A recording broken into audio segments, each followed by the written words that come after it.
things that resembles our older one. So, very nice ambulance, and I would encourage you to go take a look at, what you guys allow us to purchase.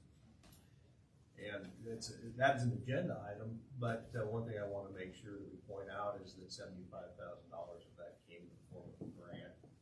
So it worked out perfectly. It was a very, very good purchase, and we were able to subsidize it with some more of the funds. Second, we've got our special council meeting tomorrow at noon, and that is for a presentation from Chris Miller and David Blau with Miller Associates to discuss city waters. It's going to be a city water update. Obviously, our plant's 20 years old-ish. We are going to be looking at maybe needing to do some upgrades, and so we want to start the discussion right now before we end the budget season. So probably an hour to an hour and a half, and this is open to the public. Anybody that wants to attend, they can. And it'll be here in the council chambers. And then third, just wanted to note that Congressman Smith is going to be here on July 31st.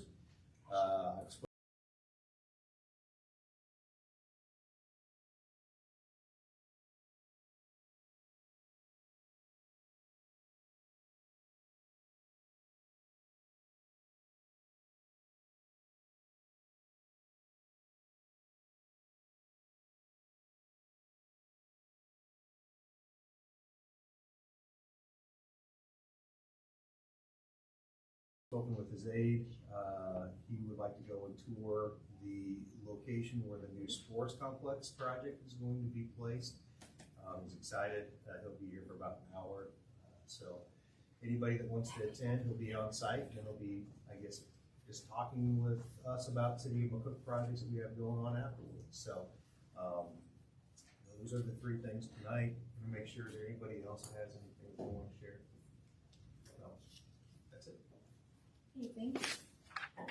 The next item is the consent agenda. The consent agenda is approved on one motion.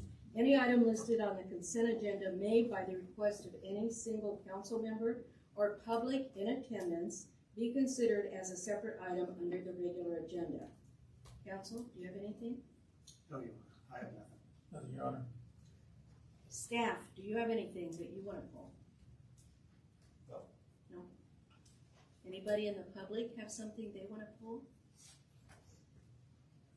Okay. On the consent agenda, I make a motion that we accept items A through G. I second that. Is there any discussion? Okay. All those in favor vote yea, opposed nay.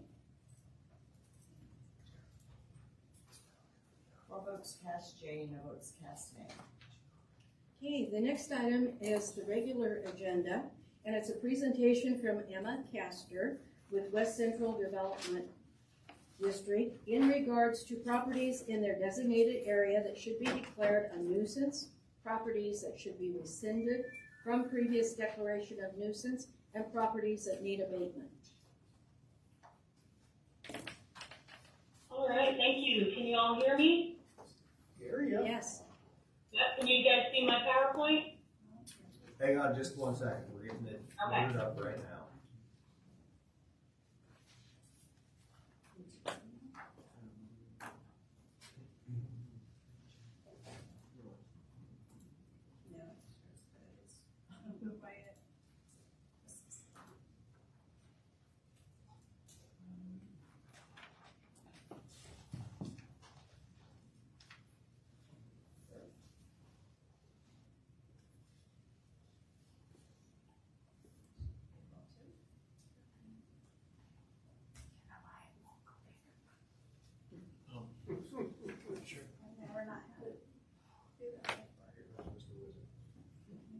There you go. Yep.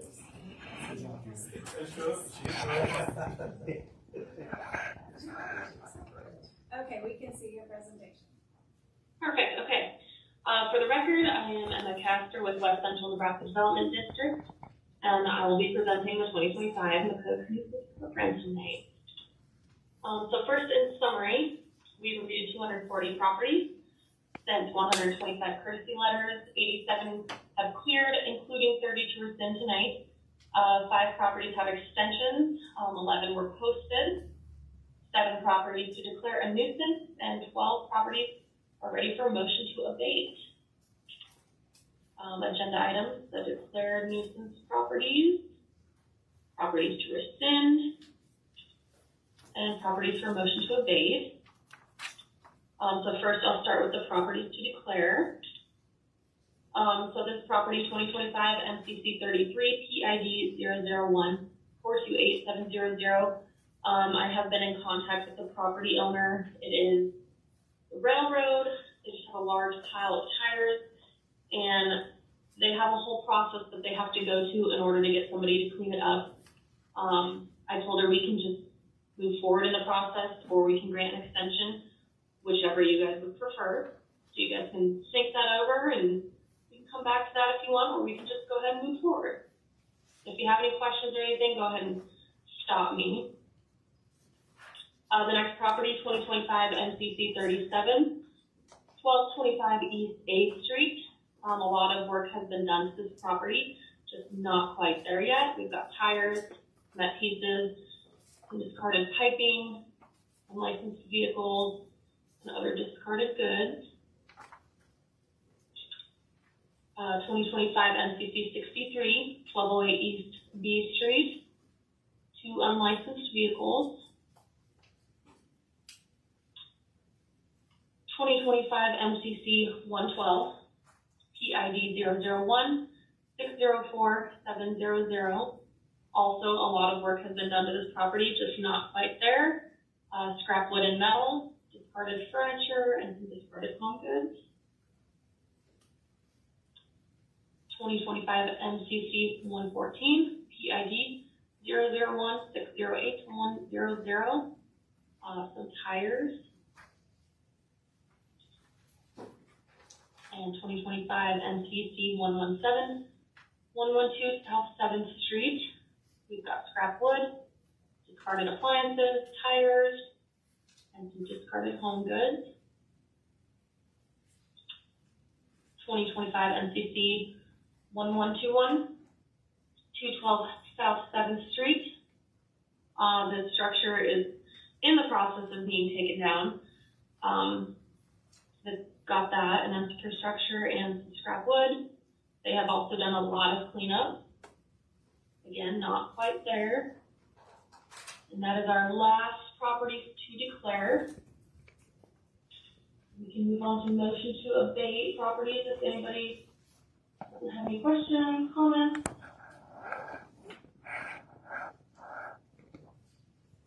Don't think so. All right. So properties for motion to abate, we've got 2025 MCC 10, PID 000803900. Some scrap metal, cement, yard debris, and some signage. 2025 MCC 15, PID 000899800. Scrap wood and materials and tires. 2025 MCC 22, 102 East 10th Street, non-secure structure, scrap wood, unlicensed trailer, and 2025 MCC 23, PID 001741700, has unlicensed vehicles.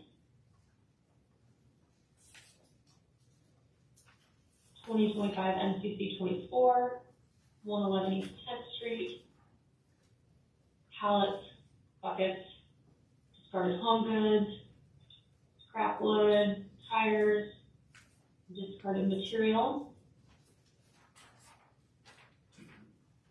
2025 MCC 41, 1304 East A Street, we've got scrap wood, metal receptacles, an operable vehicle, and trash.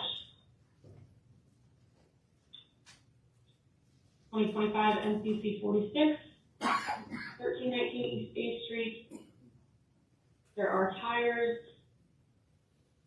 And I did call the city. Apparently they picked up trash that is sitting next to the dumpster. Is that correct? Yes. depending on what it is. Yes, tires are not allowed in landfills. Okay, so they probably would not pick those up. That is correct. Okay. There's some scrap wood, pallets, broken cement, more scrap wood, an unlicensed vehicle, and some cement pieces. And 2025 MCC 74, PID 001-730-200, scrap wood, scrap metal, bricks and tires. 2025 MCC 100, 111 South 8th Street, scrap metal, and an unlicensed trailer.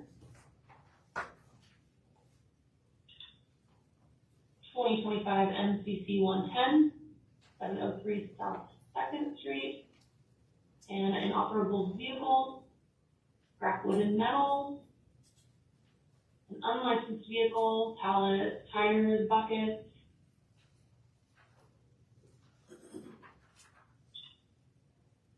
2025 MCC 120, 210 South 7th Street has an unlicensed vehicle.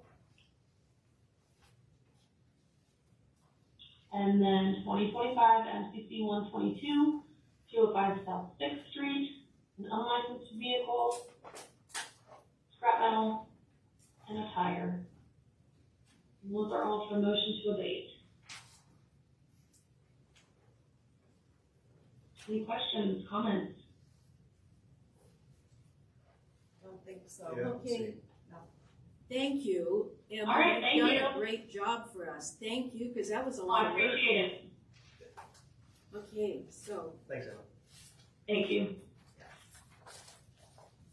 item number B is to adopt resolution number 2025-17, approving the designation of nuisance properties as deemed by WCNDD and as declared in the resolution. So moved. I'll second that. Any discussion?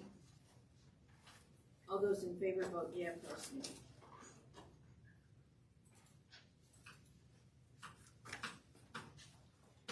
Okay, next, Hang on.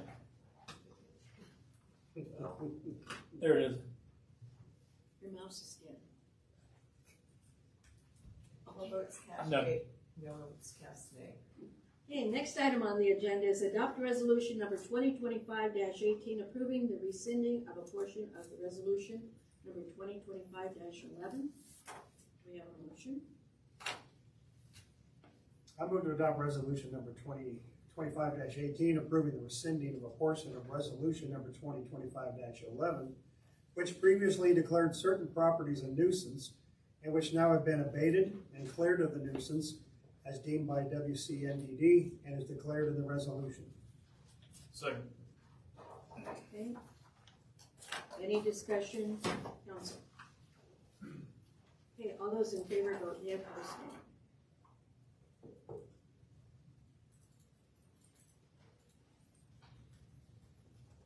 All votes cast yea, no votes cast nay.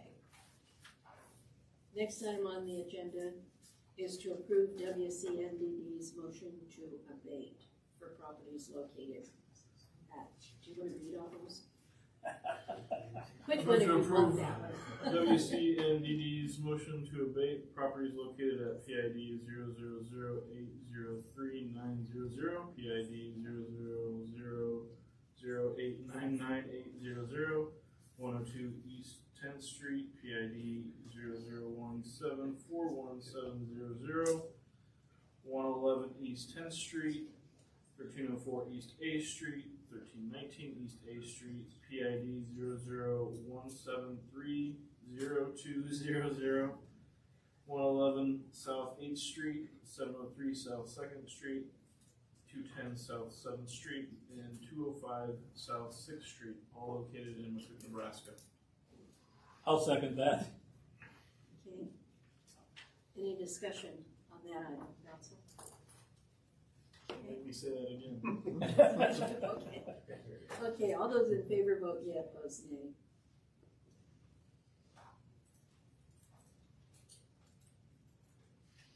All votes cast yea, no votes cast nay.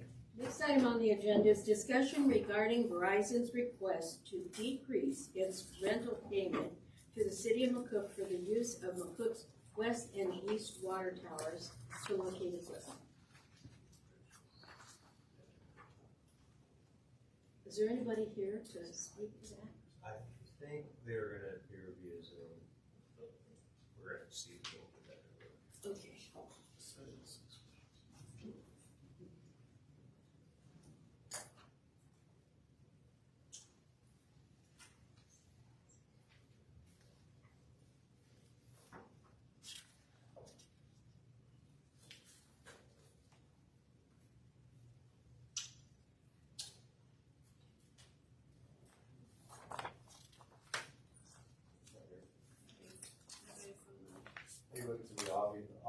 Anybody in the audience associated with Verizon?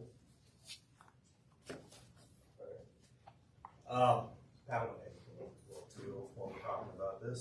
So Pat and I were contacted by a gentleman by the name of Nick Politz. He made a request that the city of McCook consider decreasing the amount of rent that Verizon pays for use of the water tower. They have equipment, antennas, just a number of different items that they have included. And they lease that space out. The contracts, I think they're 5-year contracts, each one of them are close. If they're not 5-year contracts, they've got a rolling 5-year provision. All told, the value of the contracts together are $4,800 per month. What they are proposing is to go ahead and revise the west water tower lease to state either the following. One, a new rent amount be adopted, so they pay $1,200 per month commencing on 11/1/2025. The second part of that would be a 10% rent escalator every 5 years, with the next increase to occur on 11/1/30, and then 3 additional 5-year renewal terms. Or on that west water tower, they're proposing a one-time lump sum payment of $324,334 in return for the grant of a 50-year easement on the west water tower. Then with respect to the east water tower, Mr. Politz would like to revise the lease to state either of the following. One, a new rent amount of $1,200 per month commencing on 11/1/2025, and 1 additional 5-year renewal term. Or, in the alternative, a one-time lump sum payment of $260,100 in return for the grant of a 50-year easement on the east water tower. So, like I mentioned earlier, we're currently receiving about $4,800 per month from Verizon, pursuant to the terms of both leases. Just kind of calculating everything out. So Pat and I have been working on this, and we've been working with an attorney named Trent Sitters, just trying to figure out what this means, and whether or not this is something that is valid, because we had some questions whether or not this was a valid request to begin with. Because the terms of the leases, as they currently sit, there's an additional 2 and 3 years on both terms that have not expired yet. So, based upon the information that we have, I think it's a legitimate request. I don't know a whole lot about how Verizon does their business, but I'm assuming Mr. Politz works out of the call center, and probably calls around to various towns just looking to see if they can renegotiate contracts. Like I said, we still have 2 to 3 years left on the current contract. Based upon our calculations, really the lump sums that they're proposing, it really only covers 10 years of our leases. So we're basically going to grant an additional 40 years with unfettered use with no compensation in return. So on our part, our position is let's wait to see what happens in the next 2 to 3 years. Can you hear that? We think we wait for 2 to 3 years, kind of see where things are at. Their argument we've included in the packet. Basically what they've said, the telecommunications industry as well as our own network has seen a dramatic shift in the past couple of years from a coverage issue providing ability to call from anywhere using tall towers and rooftops to a capacity issue requiring high-speed internet for smartphones and other connected devices. With the deployment of 5G microsites, which are essentially small backpack-sized antennas that can be installed on telephone poles, streetlights, etc. The value of macro sites is decreased, and the economics are no longer sustainable in the long run. They mentioned that Sprint failed to manage their overhead costs, which resulted in them going under with over $30 billion in debt and tens of thousands of sites being decommissioned. And then it stated we need to determine which sites are necessary and save costs wherever possible. We had a couple conversations with Mr. Politz at one point in time. I think that he had stated, well, basically the city of McCook is decreasing in population, and therefore it doesn't seem to be a market that they want to, they would like to see a decrease in the amount that they pay because of that decrease in population. And so, again, I don't know a lot about the particulars as far as the technology. We're still under contract with them for, I think it was 2 years and 3 years respectively on each one of those leases. From our perspective, it's probably a conversation that's better had in 2 to 3 years whenever that lease is about ready to come up. Not saying it's a valid or an invalid request, but that's a fairly substantial amount of money when we start talking about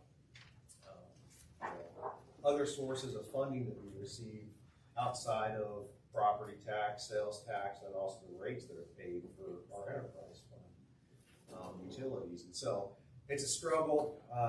It's been a high pressure deal.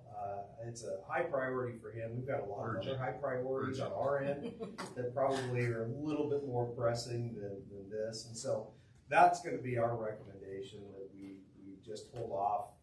We wait till the leases are ready to expire, and we can have more conversations at that time. And I agree with you on that one. We can't commit 50 years, are you? No. And then the other thing is what goes down. I mean, there's no reason for rent to go down. No reason for rent to go down, none whatsoever. So, And we've always worked, whenever Verizon had something that they needed help with or assistance with, or if they were going to add more equipment onto the water tower, we've always been easy. They're working on the east one right now. I mean, they're not reducing the amount of equipment they have on the towers. No. They aren't So, I reducing mean, anything. I agree with you, Lynn, and I agree with I think that this is standard procedure on their part. Yeah, I think it's just trying to get. I think they probably have people in these Call call centers that call around and see if they can't negotiate the contracts now. and then if they get it done, they get a bonus. Yeah. Yeah, no. So, I don't know. But thank you, but no thank you. Having them up there also increases your maintenance costs when you do have to do your paint. It's kind of a pain to have all that up there. there are a lot of towns, I know Kearney Yes. won't allow antennas and whatnot on their tower, but of course it's Kearney and they are the golden goose, and so they can afford to tell them to go pound sand. We don't have that same kind of luxury. Yeah, if we didn't need that revenue, I would prefer we didn't have it. But We have a lot of requests. I mean, we put a lot of time and effort into those leases, and there are times where we've had to have Miller and Associates assist us to make sure that we're not going to damage our tower as a result of requests that are being made, that things are being done the correct way. I always worry about liability, people going up and down the water towers. I mean, there are just things out there that I don't feel super comfortable with, and obviously it's a necessary amenity. I mean, we all have cell phones. We all need to make sure that we're able to have the connectivity that we want, but it also needs to be done the right way. And I would hope that we've been good enough partners with them over the years that they would treat us the same. Okay, tell them thanks, but no thanks. I think we need to protect our sources of revenue, because, I think the legislature with LB 34 is cutting their sources of revenue, and I think we need to protect our sources. You're absolutely right. Okay, thank you. Okay, next item on the agenda is update regarding the sports complex. Forgot my glasses, unfortunately, so I'll hold it like this. Okay, so over the last couple of weeks, we've had a lot of different things that have occurred. Really starting to get exciting. I'm just going to go through the dates that I had in my calendar just to kind of update the public as far as what has transpired over the last 2 weeks. July 9th, we did have a sports complex committee meeting here in the council chambers. It was a really good meeting.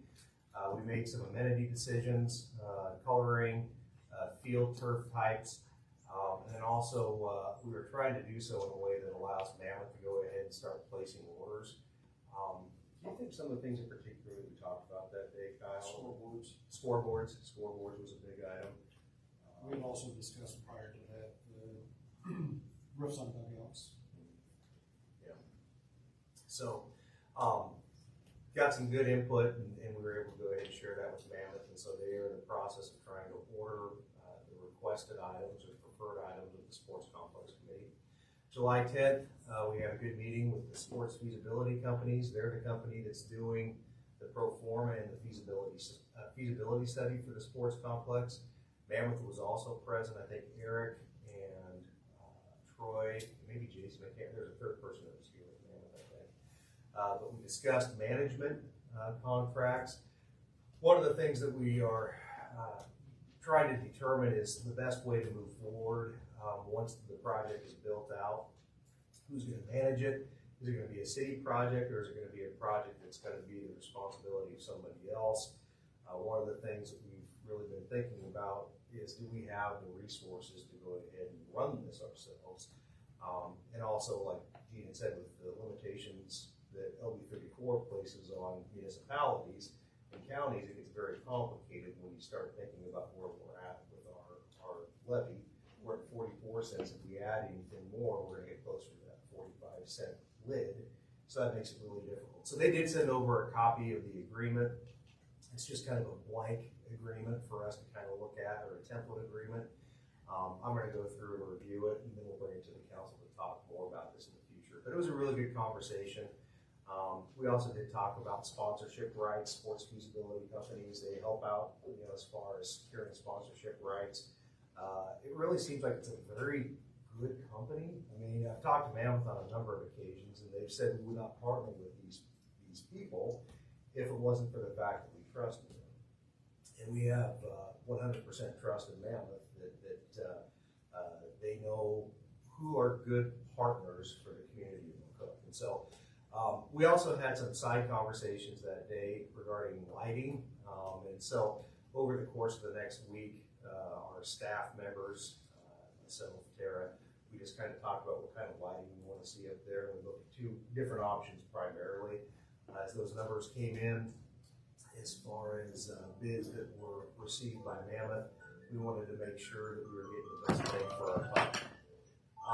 Then on the week of during the week of July 14th, I guess it was last week, obviously the big thing that we had going on was the band sale. That's the bond anticipation note sale that occurred on July 16th. At that sale, $15.64 million worth of bond anticipation notes were sold. They were separated out between the ballpark and the sewer, $600,000, which had already been designated for sewer projects that will be reimbursed through the wastewater treatment plant funding as we move forward. But that allows us to move on the sewer portion of the project a little bit faster. And then the notes that were issued are going to mature in September of 2027. They're callable next year. We are going to end up rolling all of our debt into one big note issuance next summer, so we'll be working with D.A. Davidson again to go ahead and reissue that. It'll be a 20-year period of time, so it's going to be not that short-term bond anticipation note that you need for that initial financing, just to kind of keep you over the hump. This is going to be the long-term 20-year note that we're going to be paying off using that 0.5% sales tax that the board was approved in 2022. Plus, there'll be some other, whether it's just, we're hoping that we don't have to dip into the 1.5% sales tax, because we have a lot of other things that we want to work on as well too. But that would be a backup, as with property tax. That's also a collateral that's pledged pursuant to the terms of this bond anticipation note issuance. The all-in interest rate for the bond anticipation note sale was 4.61%. 4.61 includes the professional fees. So we got a really good rate. We had, I think, an item that was on the agenda here earlier. I think it was 5.2 that we got on the ambulance. So we got a really good rate. D.A. Davidson did a fantastic job of marketing this. Officially, the rate was 4.5%, like I said, with a yield rate of 3.2%. And that difference of $214,000 basically allows us to go ahead and move those bands. And so that's really kind of what serves as the impetus for moving the bands forward. We had good participation from local banks and financial institutions. We were talking with Paul Breeder today. I think that the ad that was placed into the Gazette was very effective and very helpful. And I know that's something we talked about in the past, making sure that we've got locals that are able to purchase the bonds, and so that did occur. And that's kind of it for the bond anticipation note. Right now, we're kind of working with bond counsel to make sure that he has all the terms and everything that he needs. Tara sent over a copy of the preliminary budget or the estimated budget, and Leah and I are working on some other things that he's asking for right now. But it was a very successful bond anticipation note sale. Everything that was short-term that day, it was, I think, 1 point lower than what they'd had at the prior, at the start of the day. Anything beyond 5 years was up a little bit, so it was perfect timing as far as the bond anticipation notes as opposed to bond sale. July 17th, we had our standing meeting with Mammoth. We did give the go-ahead on the lights. We're gonna go with the qual lights. We're not, sorry, not qual lights, the tech lighting. Yeah, tech light, and they've got some cool stuff. What all do they have included in there, Kyle? We'll have a mobile app to where we can control the lights through your cell phone, and then there'll also be some additional options on the lights that'll be a little bit more creative and fun during games. Yeah, so tech light is the name of the company that we're going with. And then also we had a good conversation with the retail coach here the other day. Just trying to get the retail coach. They're working with MEDC right now, just trying to get them up to speed as far as where we're at on our project. Trying to make sure they know the time frame that the build out's going to occur, so we can start getting those commercial lots, I guess, marketed, and hopefully find some people that want to come into McCook. And I don't think it's going to be a problem. Charlie's been a part of those conversations, and it seems like there's quite a bit of interest right now in this McCook project, so it's really exciting for us. So moving forward with that, at the next council meeting, Miller and Associates will have bid specs completed for the infrastructure. That'll be a part of the Walters addition build out. And also Kyle and I, Leanne, Tara, we're gonna be working with PFM on the financing plan, just trying to figure out how to put all the pieces of the puzzle together for the infrastructure build out. If you remember, that's like a $3.5 to $5.2 million build out. Is there anything else that you guys can think of that we didn't touch on in the last couple of weeks? David, anything that? I think that's it. Thank you. You've been busy. Yes. That ballpark is a very time-consuming project, but it's gonna be worth it when it's done. It's gonna be fantastic for the kids, for the community. We just can't wait for it to be done. Okay, great. Okay, next item on the agenda is discussion regarding the temporary closing of Carr Park, the need to enforce park curfew requirements, and the creation of an ordinance discouraging the use of public space as permanent residences. Kyle, do you want to talk about that? I can talk about it, but probably falls down to our attorney. Last week, we have had it's been ongoing for a number of years. This year's seems to have magnified with concerns in Carr Park, but at other parks as well. Going through the ordinances and stuff, we found that we didn't have real good tools to give to the police department to assist us in enforcing some of these concerns that we do have. So we met with Nathaniel about a week ago. He's going to be putting together some ordinances to assist us in order to address the concerns. That's kind of where we're at right now.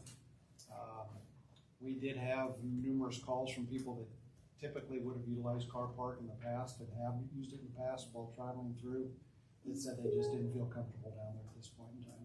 So that really had us concerned. Our employees were concerned about some of the things that were going on down there. So at this point in time, we just felt it was best to shut it down for the time being, try to get some tools in place to where we can address those concerns. Our plan is to open Carr Park back up once we get those tools in place. I had a call today from a person that wanted to know if they could still dump their motorhome down there, and if there could be a way that they could. I don't believe there, at this point in time, we would prefer that nobody go down there. Okay. Okay. I will let them know. Yes. Okay. You know, the public works guys have done a phenomenal job trying to work through this issue, and it's very frustrating. I think one of the difficulties is there's this assumption that's being made that nothing's being done, and that couldn't be any further from the truth. We're trying really hard. We've had lots of conversations with people saying, hey, McCook may not be a great spot for you. You may not be able to get the assistance or the help that you need in order to make sure that you're able to keep your life on track or be able to provide the things that you need in order to live. We've tried to get people to go to homeless shelters, whether it's in North Platte or Hastings or bigger cities, and they don't want to because the people that are the biggest problem, they're locals. They're people that grew up in McCook, this is their home, and they're afraid that if they leave their home, that they're going to be left with nothing. And so, even though they have nothing, the alternative of going somewhere else is really scary for them. You're dealing with people that have mental health issues, that have all sorts of things going on. And so, one of the things that really concerned me, Kyle and his guys, they were going down there unarmed, unequipped, if something bad were to happen at Collard Park or whatever, or one of the other parks. And you're just kind of walking into situations with people that aren't probably functioning like you or I. I'm not saying that I function at a very great level at times, but they a lot of those people, I mean, they do have some mental health issues. And so we had some concerns. I went down there with Kyle one time, and I was nervous when we were making contact with a person. We would have no idea if they were hiding a gun in the back of their camper or whatever the case may be. And the last thing that I want to do is put our staff members or the public in a position where they could be harmed. So we've got time locks. We've got all sorts of different things that we've done with bathrooms. We've had homeless people that have broken those locks to the tune of $1,800 every time they break a lock. They will go ahead in the bathrooms and they will jimmy the doors, or they'll put rocks in the doors at night. So that way when the timer is supposed to go off, they're still able to get in. We've got cameras up there. We've seen lots of different things that are concerning to us, and we need to make sure that we address it. So this isn't just a knee-jerk reaction. This is us trying to figure out how to be proactive. And one of the things that Nate and I, when we were looking at some of the court cases involving this, there is a recent Supreme Court case that says that there can be criminal penalties for homelessness. The problem is, where do you store them? You know, you've got limited access and limited space in jails. You have limited, you have push by the legislature to try to decriminalize certain things. So are these things that would actually result in a jail stay or not? I don't know. But we're doing the best we can. The one thing is, if we move them from one location that is public, they tend to go ahead and find a private spot on a street or somewhere else next to private residences and create issues wherever they move to. So it's not like we can wave a magic wand and fix the problem. And I can't guarantee you that the ordinances are going to fix the problem, but we're going to try our best to come up with a solution and see how it works. But this is tricky. It is, because the Supreme Court has ruled that if you're not very specific in defining what is a campsite or what is lying in a public space, you're going to butt up against 8th Amendment and other constitutional protections that these people have. So you have to be very careful in drafting these things too. Okay. Kevin, do you have anything to add?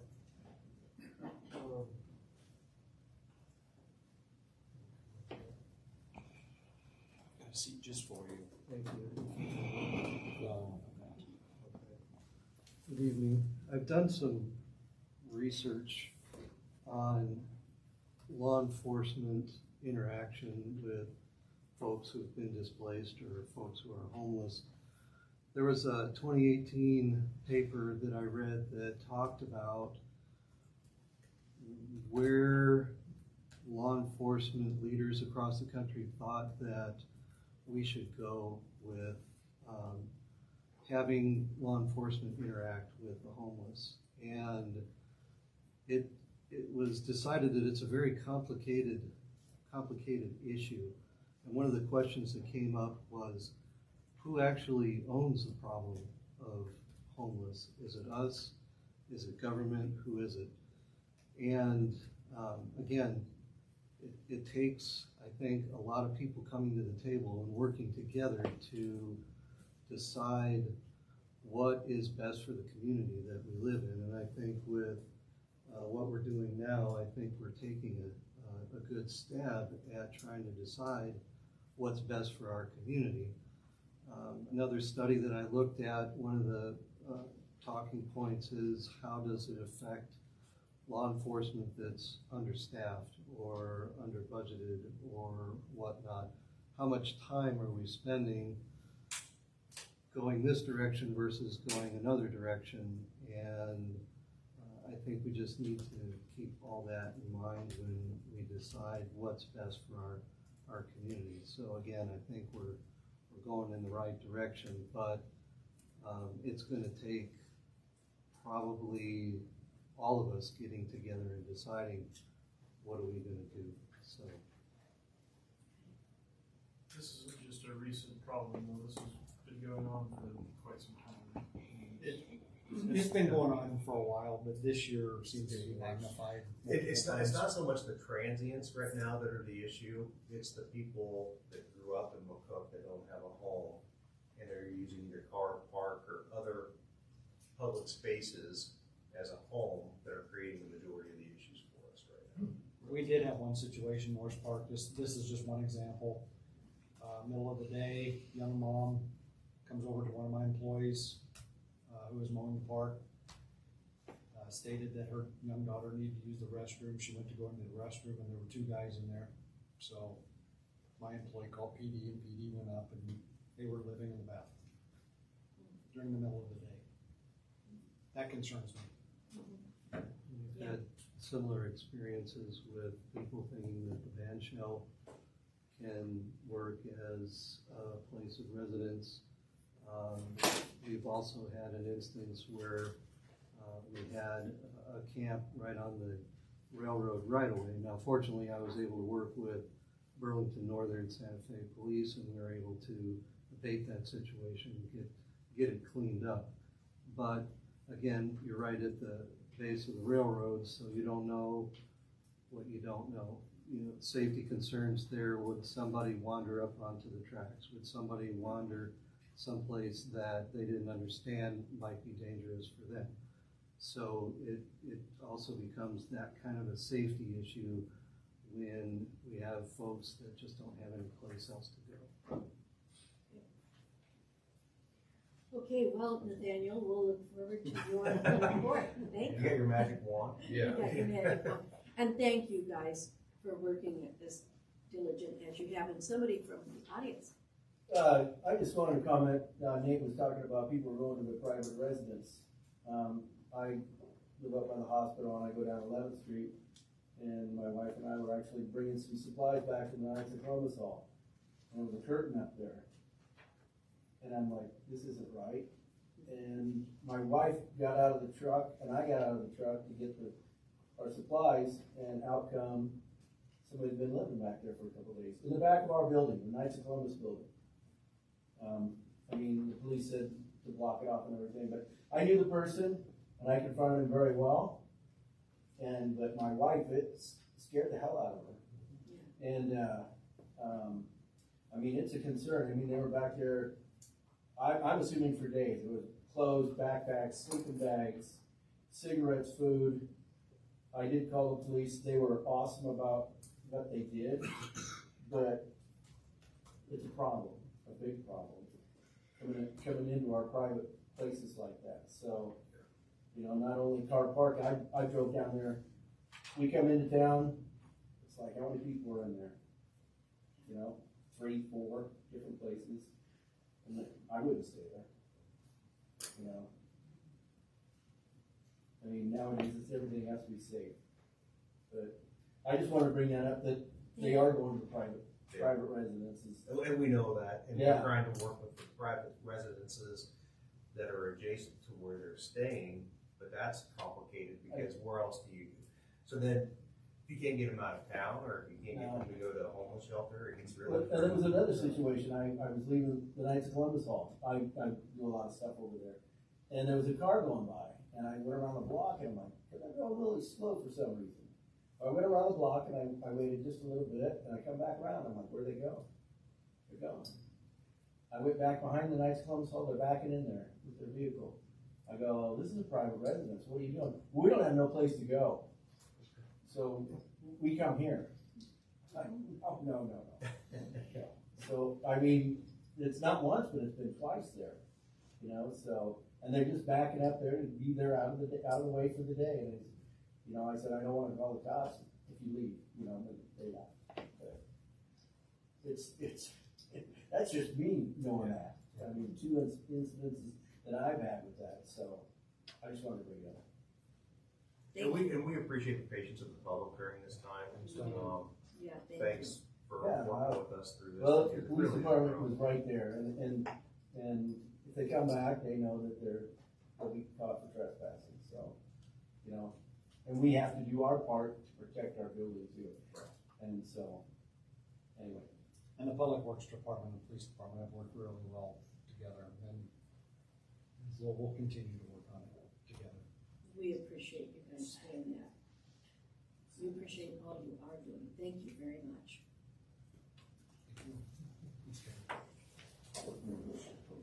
Okay, next item on the agenda is the update and discussion regarding the city of McCook's progress on a new comprehensive plan, zoning regulations, and subdivision regulations.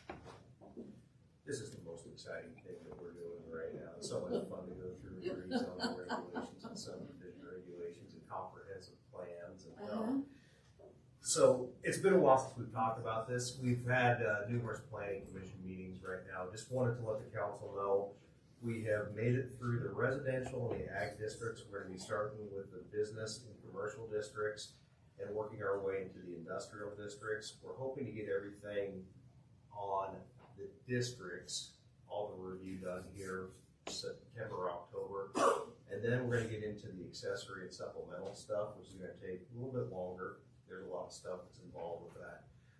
But we are making some progress. We appreciate the planning commission helping.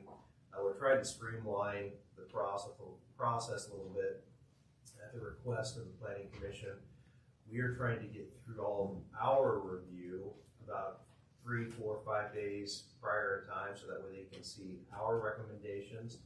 So when we go to the planning commission meeting, they see our recommendations and they can tweak it or whatever. So I know Jamie's in the back. It's just a long process. You know, it's slow and painstaking and tedious, but it's important because this is the framework that we use for building out our community. Thank you for all that work too. It's almost as exciting as budget. Yeah, I'm not sure which one is worse. They're both even in my book, I guess. Okay, next you have to item. ask Leanne on that one. She's doing both too. Yeah, Leanne, thank you for all you're doing. Okay, update regarding the McCook Van Nelson Regional Airport. I just wanted to report to the council, we are looking at the bankruptcy trustee filing a motion to reject the lease. Actually, it's already been filed by the bankruptcy trustee.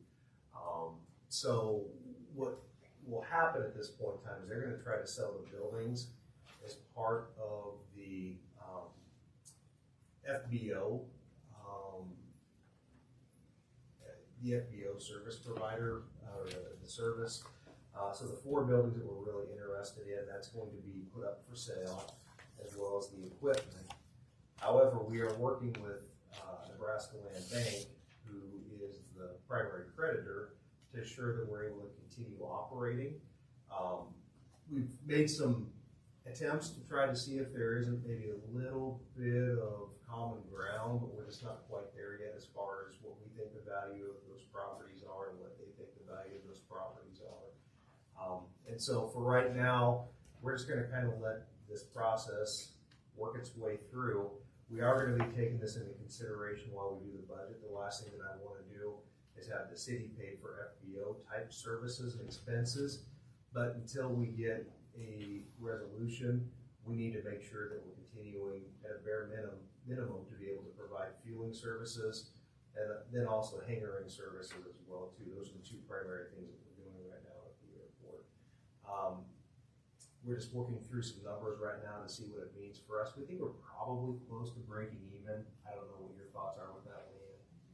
Close. Yeah, so I don't think we're losing anything, but we don't want to be in the business of providing FBO services. And so Our preference would be to own the buildings, but unless we can work out some sort of an arrangement that the creditor is comfortable with, we're just probably not there.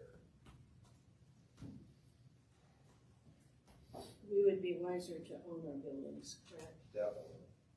Because then we don't get ourselves into the same situation that, That's when I right. say, it's Yeah, not that we got ourselves in the situation, these leases date back to 1982, so we're basically inheriting a set of leases that did not have a reversionary clause back to the city of these buildings if Red Willow Aviation was no longer to be providing FBO services. And that's what's really created issues for us, because they've been using those buildings, even though they're on city property. I mean, that's all on city property, but those buildings are technically owned by the FBO, and so there are loans and whatnot that are stacked up against it. But until we can get those wiped clean or deal with the issues that the bankruptcy involves, we're still kind of in that holding pattern that somebody else can dictate terms. We never want to be in another situation where there's somebody that files bankruptcy and then we're like, well, what do we do now? So we really do need to get possession of those buildings, but we can only do what we can do. We don't have money just laying around to purchase the building. It's just not really what it is. So we'll keep on working on it. We're going to work on this and see if we can't find some common ground with the bank. I understand the bank's position, but we can't pay more than what those buildings are worth, or there can't be a third party that's paying more than what those buildings are worth. Everything's got to pencil out at the end of the day. okay. Thank you for your work on that. Okay, council comments. I don't have any either.